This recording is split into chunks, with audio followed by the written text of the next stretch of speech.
So there's a trend on social media, skincare truths I'd tell you if I wasn't afraid to hurt your feelings. You have a few of these. I have so many of them because I think ultimately so many things are not studied. And then people start promoting it like it's truth. Yep. And it's like, it depends. I think that's like the easiest way. You don't want to mislead people where they feel like they're doing something wrong or that there's something wrong with them. And so for me, it was I've seen people now with skin flooding. And I think skin flooding can be beautiful for some people if you have really resilient skin.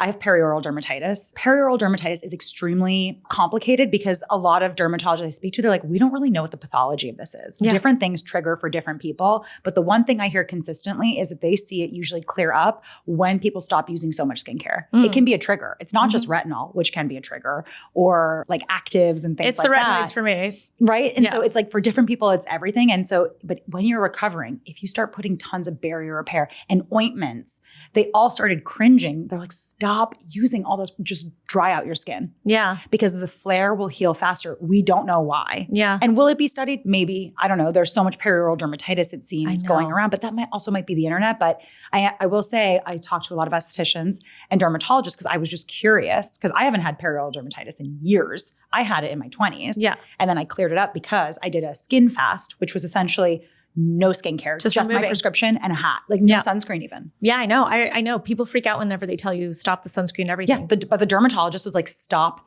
everything. We don't know what it is.